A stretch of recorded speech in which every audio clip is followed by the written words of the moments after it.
Welcome back to Jersey Matters. If you're a wine snob and you turn up your nose at Jersey wine, you may want to rethink that attitude. Jersey wine has a growing reputation around the world. Kimberly Kravitz reports. Well, Larry, you might not find Lucille Ball here at the vineyards, but what you will find is some of the finest wine.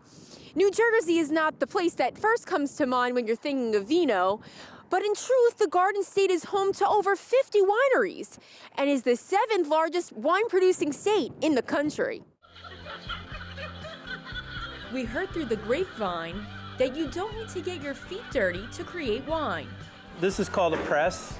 So what you do is you take all that fruit that you had in pulp and put it right in here. We'll dump it in. And then this closes and it presses up like a muscle, okay, and goes up against the sides, and it squeezes all the wine out into a tray over there, and then all the pulp will stay in here, which we put in back into the vineyard as compost, but all the juice will come out the bottom. Okay.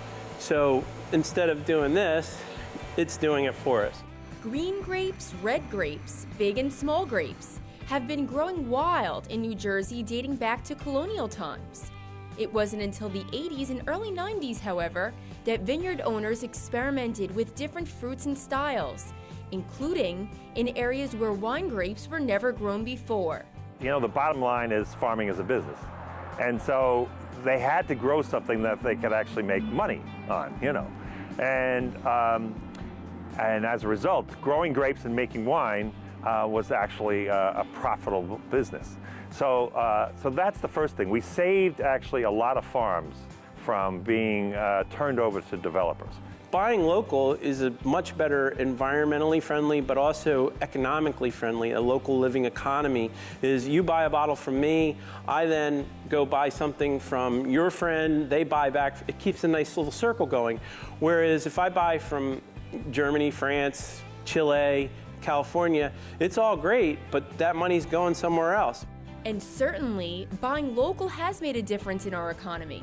According to the New Jersey Department of Agriculture, we have generated a whopping $30 million per year from the 1.5 million gallons of wine produced annually. A winery across the street from your winery is a very good thing because then you become a destination. Part of the reason that New Jersey has been so successful in the wine industry is because of its climate. You've got the northern part of Jersey with the mountains, and that delivers a dry Chardonnay. And then you've got the coast of South Jersey that will deliver a full-bodied red. The beauty is that we have such the word is terroir. Terroir is the climate that is perfect for grapes. And we have multiple terroirs. Up in Northwest Jersey, it's wonderful for Riesling, it's wonderful for Barbera and Pinot Noir. But when you get all the way down South Jersey, it's wonderful for Cabernet Sauvignon and Cab Franc. One of the things that Rutgers did was really interesting is they did a study on why New Jersey was a good place for grapes. And a lot of people in the United States always think of California. California is perfect weather, it's perfect for a lot of things. New Jersey's more like France. And Germany, you know, I mean, the weather's unique, it changes all the time, but we're the Garden State. You have the influence of the ocean, which is big. Down south, you have the influence of the Delaware Bay, which is big. So it really gives us great climates and differing climates throughout the states.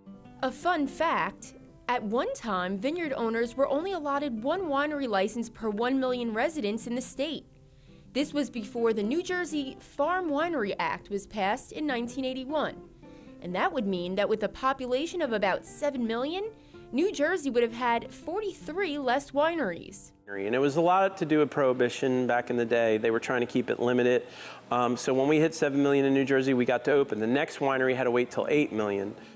The industry offers more than just nationally and internationally acclaimed wines here at home in Jersey. It offers the total wine experience. If you're from Jersey, you're going to drink delicious wine. Are you red or are you white? Sweet red. Red.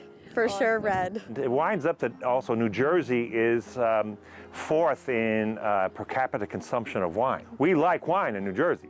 Years of trial and error have been paying off. I mean, we are producing world-class wine now. When we put our wines against the French, but beautiful black cherries coming out of it, rose petals from the Cabernet Franc. It has really beautiful mouthfeel. There's a little bit of smoke and a little bit of oak. It's really complex. And what this means, too, is we have acidity here into the wine, and that is very important. You can savor award-winning wines with breathtaking scenery at one of the many wine destinations right here in New Jersey. In Cream Ridge, I'm Kimberly Kravitz. Stay tuned for our community calendar for events in New Jersey.